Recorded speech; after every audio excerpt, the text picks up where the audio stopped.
Good morning. I'm Jennifer Schenker, Editor-in-Chief of the Innovator. Welcome to the session on high stakes, high gains. As mentioned, you can take a picture of the QR code, and if there's time, we will try to take questions from the audience. I'd like to just take a minute to set the scene here. Countries that can scale technologies like AI and quantum computing will be at the forefront of harnessing the benefits of finding solutions to key challenges, from the green transition to digital biology, says a recently published report by the Tony Blair Institute for Global Change. It argues that the compute that underpins them is not just a source of scientific and economic progress, but the new benchmark of global power economically and geopolitically. Just as governments needed to enable infrastructure such as roads and railways and telecommunication networks for business to thrive, investing in shared and public compute has become equally important. Compute is, in fact, slated to become the foundation of next-generation economic growth and influence, shaping economic developments as well as the future of sovereign power and international influence, according to the TBI report. So gaining access to compute and introducing cutting-edge technologies into government poses both real opportunities and real challenges. On this panel, we're going to hear from the government officials on the front lines. So to my immediate right is Secretary Harry Coker. He is Maryland Department of Commerce, coming here today from the Maryland Department of Commerce, but he's a retired CIA and NSA senior executive and former national cyber director, and he has decades of experience in national security, in innovation, and economic development. Next to him, we have Paul Wagner, the Chief Executive Officer for the Canadian Digital Service, and in his role, he's responsible for leading work to modernize digital service delivery across government departments, improving user experiences, accelerating project timelines, and building digital common components that solve common service problems.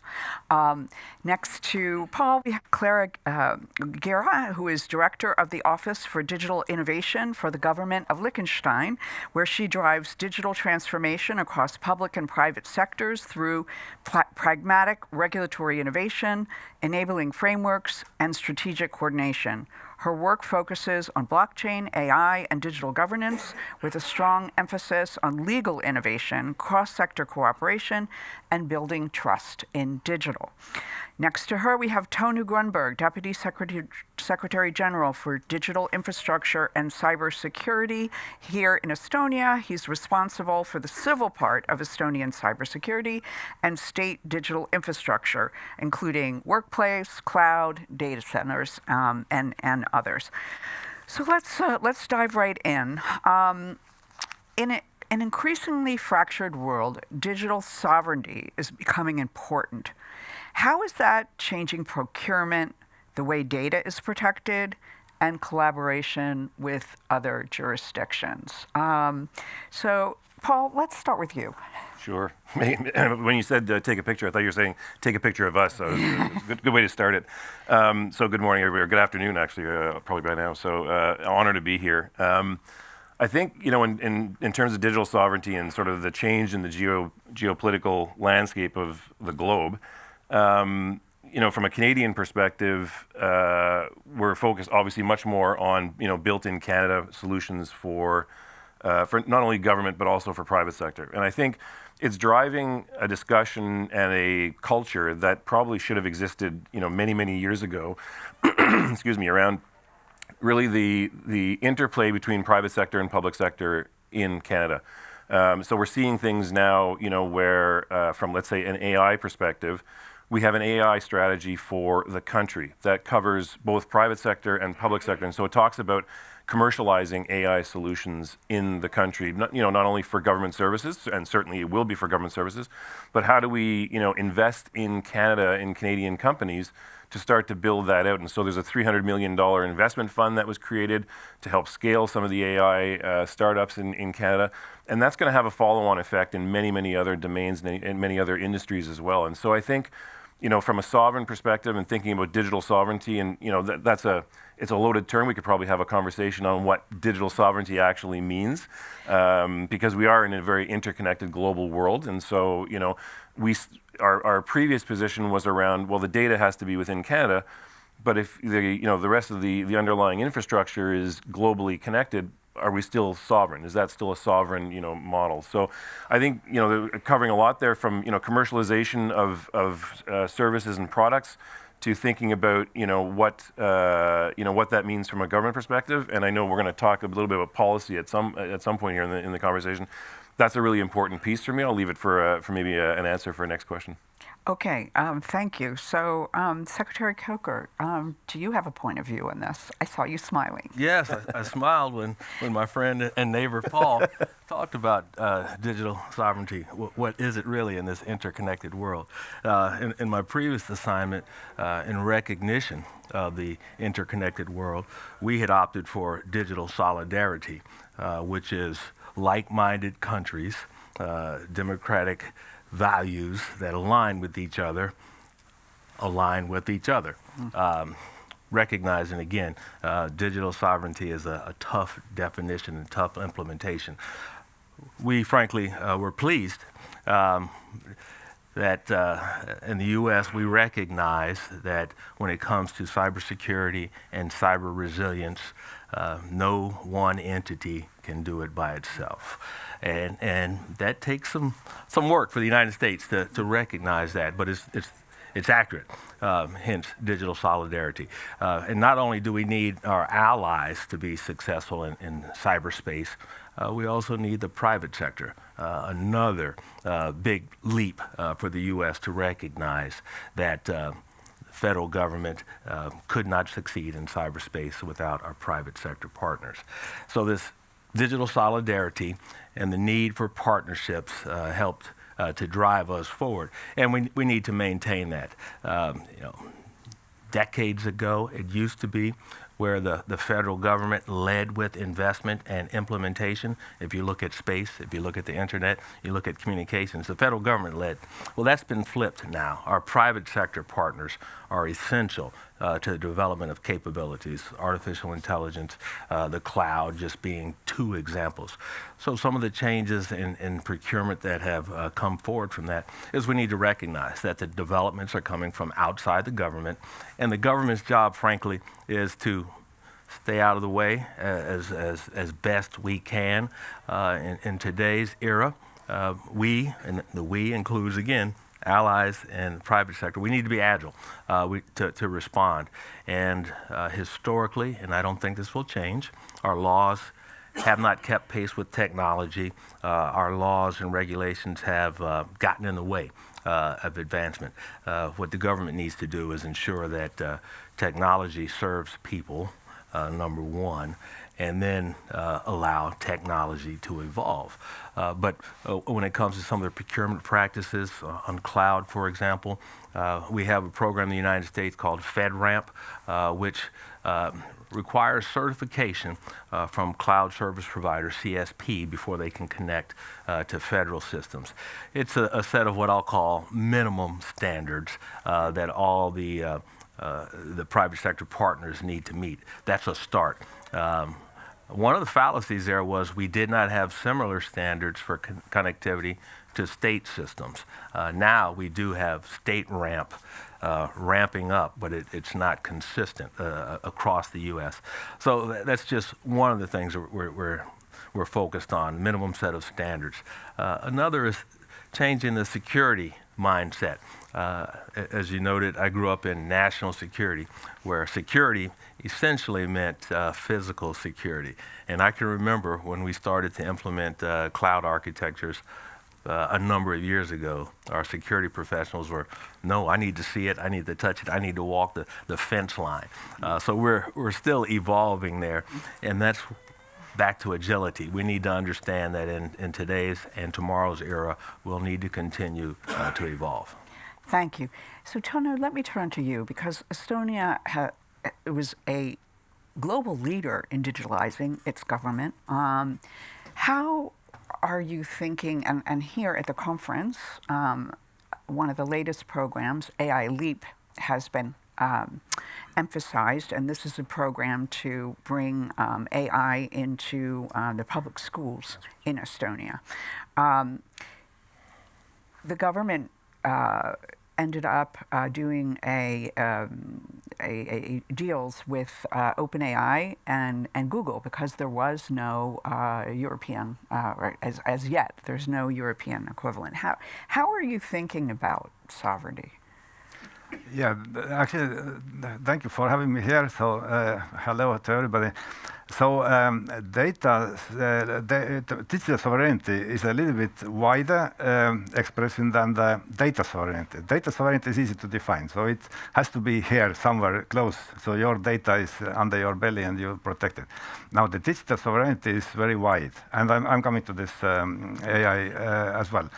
So our problem has really been recently that we have quite a reckless eastern neighbor, as you know. And that changed a lot. So our threat picture, our resilience requirements have grown remarkably. So, what means that we are not that much concerned about data sovereignty as such, but to be resilient to any effects which any type of assault to our data centers or the territory will bring. And that actually, now we have adopted quite clear approach how we're going to solve it. So even already some time ago, last year actually was the latest revision, we have the Cloud Act, which actually gives us for the public sector even the opportunity to use the public cloud service if we want to. So usually it's not the case in most of the countries, so the public service is not really for the public cloud. It depends, but generally not. We also have developed our own state cloud, which we're now actually updating in a big time to make it really scalable, cyber secure, manageable platform. And this state cloud we are extending outside of Estonian territory. So we are there. It's already done, but we are now this upgrade is in a way it takes some time. So our best of our minds, architects are working on this. I hope they will do a good job. I'm sure they will, and we will have a good platform. Now that said, we have the logic how we want to achieve the sovereignty or the independence on this setup. But now we are, like you said, we are quite good in e-governance, and this is all fine. So we basically say 100% all the services are online from the state side. We are ranking high in e-governance tables, and that's all fine. But actually, one thing where we don't rank high is the compute power per capita. So here we actually are quite low. So we are kind of mid-low. So we don't have the computer power. We don't have a big data centers. None of the hyperscalers are present in Estonian territory, and so on and so forth. And that's what we want to change. Not that we invite, of course, we invite everybody, please, if there is anybody for AWS and Azure, please, or the Google builders. But it's not going to, of course, happen in this way. So it takes some time. We need to be proactive, which now in Europe has a lot of initiatives which we try to be part of. And now when we come to this, let's say, this educational program we have in AI, true that the stuff we have done in AI, there is about 200 applications for public service already, which is like chatbots, all this, which really makes work more efficient. This is doesn't need a lot of computing power, so it's like it's not a huge language, large language model which you need to train, and it's I don't know 100 megabits of power you need. No. This we can manage. We have enough capacity in the territory, and close with our friends in Finland, we use the, for example, Lumi consortia, we use the capacity from there. So that's fine. But now we have agreed with the OpenAI and the Google that they are a part of the educational program. And that's okay. I mean, we are not expecting to So there is no critical data which we give away that we really should be concerned of. So that is a very specific program, and it's for how the students and the young people can really more effectively learn, and that's about this. So this is not really that much of concern. So that's maybe the short answer. Okay. Or long, whatever it was. Okay, thank you, Tõnu. So, Clara, if I understood correctly, Liechtenstein hasn't developed its own AI strategy yet, but you are thinking about trying to get ahead of not just AI, but other new technologies by looking at going back to what Harry said earlier about agile regulations. So can you talk a little bit about that? Certainly, and also from my side, it's a pleasure and honor to be here from Liechtenstein, which usually takes the people a minute to locate it on a map. Even though perhaps not in this audience, even because yesterday alone I met 4 people who have actually already been in Liechtenstein. So with a population of 40,000, that is already a meaningful percentage in our country. But having said that, the size gives us a lot of clarity. It focuses us on to think systemically and also very pragmatically about resilience and innovation and how to approach that. From the smallest to the biggest, so to speak, the problems are very similar. And when I think about digital sovereignty, what underlies it or what powers it is also coherence and smart governance. And what I mean by that is that we have various different systems, that architecture, systems, institutions, regulation, and all that also then maybe even on different layers, and they rarely sync up in an ideal way. And if you think of governance like an orchestra, so I think like most administrations or all administrations, they have great musicians, but the problem is that they don't have the time to rehearse together. So if smart governance is and coherence is when actually everyone plays the same score. And how we do that in Liechtenstein is that we look at not to regulate the tech, not to regulate the hype, because we see there's a lot of hype, there's a lot of opportunity, a lot of also potential, but we look at the underlying legal and economic realities, and then come up with solutions, be that front of house with regulation and front-facing innovation formats to engage with market players and our other stakeholders. And one regulation that I would like to mention is our Blockchain Act.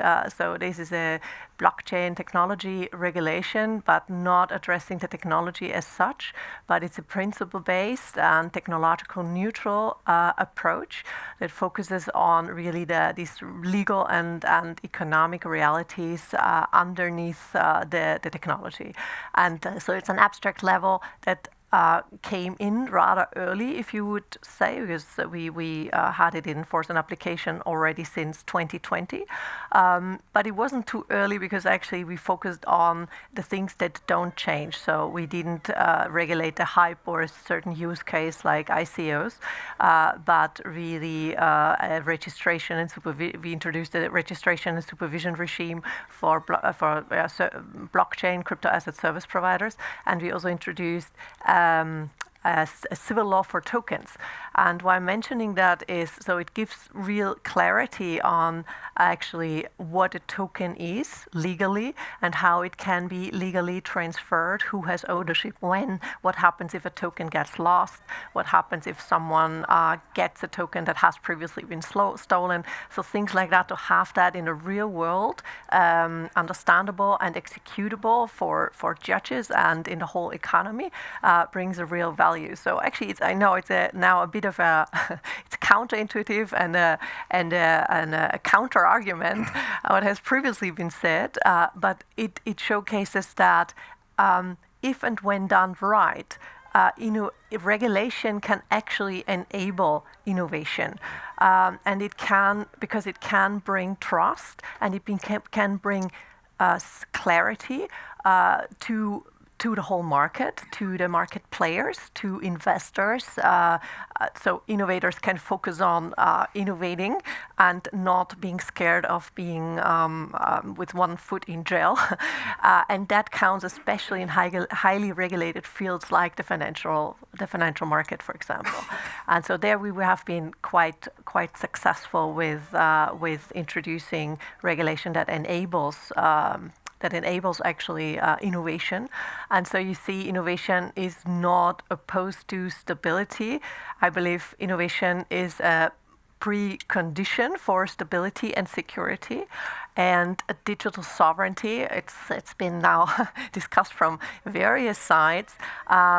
It can show up when there is coherence, so when all these layers are functioning, are linked up, are lined up, and are working together.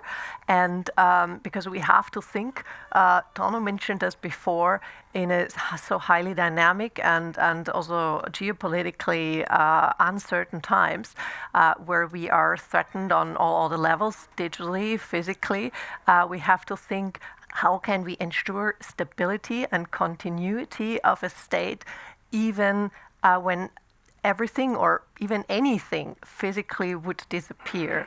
And so I think of this as some digital survival architecture of the modern state, so to speak, that ensures continuity and stability in very uncertain times, and where the attacks on our systems on all the fronts are very, very real. And we find a way forward being very adaptive and agile and coherent in the digital space as well. Thank you. So let me just quickly go back to you, Tõnu, because I had the opportunity to talk with Ott Velsberg, the Chief Data Officer for Estonia, and he was explaining to me that Estonia is in the process of adopting a program where you have a regulatory sandbox, so that companies that are working on technologies that today might actually be illegal have a safe place to test them. And one of the examples he gave was you have a company here in Estonia that wants to create automatic autonomous drugstores. And right now there's a law that says you have to have a human being in the pharmacy. And so this kind of example. And he said that he felt like this was an economic opportunity for Estonia to attract international companies to come to the country and have it serve as a test bed. So can you talk a little bit about that program and the rationale behind it? Yes, this actually comes from the past already, that we have been being small, not that small as Liechtenstein, but still we consider us a very small country. But quite agile, so we have been very fast to adopt new things and innovate. And of course, given the fact that we didn't have any legacy, it was quite an easy task. Let's say it made things easier. So we have been a test bed for many things in the past. Even like a simple thing like the digital ID cards. So we were quite early. We are still almost the only country who has the elections. So there are a few, but not really, most not. So we have done things, and also the companies have approached us to test things. That's right. And now we look at the technology is evolving, and of course AI is the next big thing. So now we are looking at opportunity, as rightly was mentioned to you, that like creating the environment like sandboxing, so everybody can come here and try things. So we create the environment, legal environment first, and then of course the technical environment as well. That this can be easy place to really play around your applications and see how that works. So you don't need to take it live into your home country. You can come here. So let's see how that goes. At least we have some bets on this, and so hopefully it works. So as Clara, both you and Tõnu just explained, the governments are operating in a time where there's tremendous change and disruption. New services are being introduced all the time. Here at the conference yesterday, it was announced the World Bank co-authored a paper on the use of agentic AI by governments. So you're continuously having new services, and those things expand the threat level in cybersecurity. And since we have two people with very strong backgrounds in cybersecurity here on the panel, I would love for you, Secretary Coker and Paul, to talk a little bit about how governments are handling those challenges. Actually, I look forward to reading that paper on agentic AI. Frankly, it's a natural evolution from Gen AI to agentic. And none of us should be surprised. It'll continue. But when it comes to cybersecurity and cyber resilience, I like to keep those together because no cybersecurity is perfect, and we need to ensure that resilience is at the forefront as well. But artificial intelligence, like most revolutionary technologies, has pros and cons, opportunities and challenges. We cannot afford to back off because of the challenges. So the opportunities are there. But we need to be clear-eyed about the challenges. And when it comes to offensive cyber operations, AI will put our cybersecurity in a more challenging space. Offense, generally speaking, is easier than defense. And that's where AI is going to be a multiplier on offense, I think, sooner and more than it will be on defense. But we need to recognize that it is the reality, and we need to work through it. And we've done that. And frankly, for years in cybersecurity, in the national security arena, it's been recognized that humans cannot keep up with the threat in cyber. We need artificial intelligence to operate at the right speed, and frankly, the speed of warfare, because that's what it is. We, humans, slow it down. So we need AI to help us respond to the increasing threat level that will not go away, and we need to recognize that and leverage AI for the opportunity that it brings to cybersecurity. Can I ask a quick follow-up question to you, and then Paul, you may want to respond to this as well. You mentioned that humans can't keep up. So AI will increasingly be used to replace humans in the low-level cybersecurity jobs. So will we now have an increased demand for the higher-level positions? Because we already have like a huge gap in talent. Is it going to get worse? I believe we'll need artificial intelligence for the higher level as well. I've worked at several agencies where literally we have been overwhelmed by data. Overwhelmed, and that's not an understatement. So we need not just agentic AI as well to keep pace. And one of the things that our great governor has said when it comes to the workforce is that we need to be ethically honest and open about the impact to the traditional workforce that AI presents. It's another industrial revolution. We need to recognize that and have a strategic approach to that. Okay. Paul? So, yeah, maybe I'll ask a question, and we won't take a picture this way, but how many people have been involved in responding to a cyber incident? To show of hands. And keep your hands up for a second. There's not many. So everybody who doesn't have your hand up, go find one of the people that has their hand up, buy them a coffee, and ask them what it was like. It's not a fun experience. And so when I was the deputy CIO for the country a few years ago, went through too many of these cyber incidents, and some of them were AI. AI was involved with them. But I think a couple of learnings there that may be helpful. One is I don't find we exercise enough the muscle of how to detect and respond to cyber incidents. And I think thinking about AI and the speed at which attacks happen and the speed at which it moves through your environment.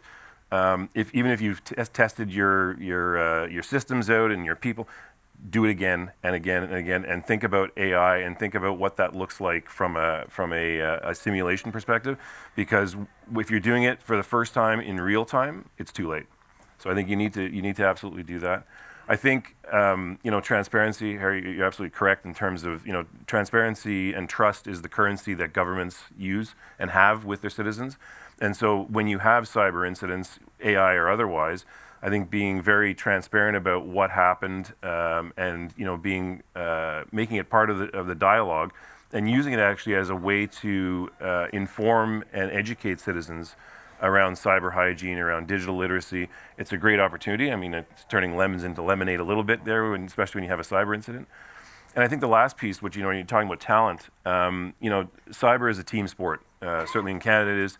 And I think, that trust that needs to exist between the private sector and the public sector, there simply aren't enough cyber experts in Canada. If you split the domains between public and private, so they absolutely have to work together. And it's an ongoing evolution of a relationship. I mean, we've had situations in the past where even companies that are dealing with the government who've had cyber attacks are very unwilling to share information with government entities, our cybersecurity center, and we have experts that can actually help them and remediate situations. And they didn't want to do that because they don't want to lose shareholder value, they don't have brand, all the reasons. Liability, absolutely. Now, and my organization, we just went through a breach. Luckily, it was a non-material breach. Don't worry. But we had a willing partner in that, and the contract was was an old contract from 15 years ago, and it didn't stipulate anything around cyber incidents, or at least it wasn't clear enough. But they played extremely well, and we came up with a joint statement, and it was very, very well handled, both from a remediation perspective, but also from a communication to Canadians perspective. And I think there's a lot of learnings there. So not specifically about AI, but I do think if I can impress on anybody here, is to go back and exercise your cybersecurity plans, work them through, and there's going to be gaps, and that's good. But do that in a simulated environment as opposed to having to do it in real time. Okay, so as a follow-up question to you, and then anyone else in the panel who wants to answer, you mentioned the word trust. What do we do in a world of deep fakes when, to assure the public that messages that they're hearing from the government are really coming from those people? How do you, as a government, deal with deep fakes? Yeah, I mean, so back to the digital literacy piece, and I think there's some of the Nordic countries have done a really good job of thinking about digital literacy for citizens, and how do you actually start that dialogue with your citizens, so they're not dealing with it with having received something and it's deep fake, or it's otherwise not real. I think having that discussion early and being very clear, both at the political and the bureaucratic level, because in many countries the government, and this will vary by country, obviously, but the government is trusted, and we in Canada we've seen our trust go up and certainly slide post pandemic or post COVID. And so it's important that messaging, regardless of the political party in power, and the work that the bureaucracy does stays consistent in terms of the digital literacy for Canadians, I think, or for citizens. And I think from a platform perspective, the more that you actually have digital platforms that your citizens are engaging with, and demonstrating what right looks like on those platforms. I think it sets up a bit of a trust ecosystem so that private sector companies can follow suit and so forth. So there's enough resources within the government to actually start to create that dialogue with citizens. But it does, in my mind, it does start with that education piece. Anyone else want to tackle that? Yes. Well, I think the answer is threefold. So one, it has an absolute education layer or training, what Paul just mentioned. So educating the public, raising awareness to make that understandable. The second is the policy or regulation level. Of course, in Europe, Liechtenstein is part of the European Economic Area, so we are taking over EU digitalization legal acts and programs, amongst which the Digital Service Act, the AI Act, which foresee specifically regulation and requirements and for to tackle deepfake and fake news, and that pieces have been produced with or by artificial intelligence and so on. And then thirdly, there is the technical layer, so that we can come up with technical solutions, be that watermarking or also blockchain-based verification that ensures that where is this information, where is this data coming from, and has it been altered, manipulated throughout its life cycle. And so these are things that are helping with addressing that.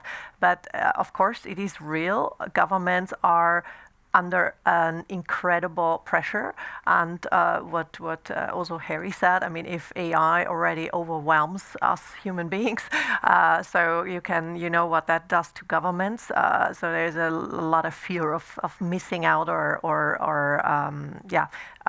also not addressing the right risks in the right time frame.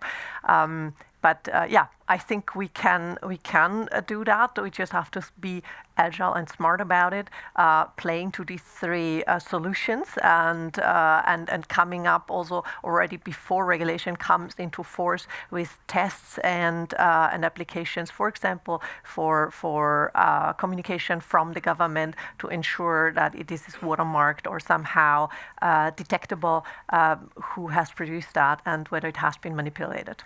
Okay, thanks. And Tõnu, if you want to answer that, I want you to do that. But in the interest of time, I'm also going to throw out a second question to you that anyone else can also comment on. It comes from the audience.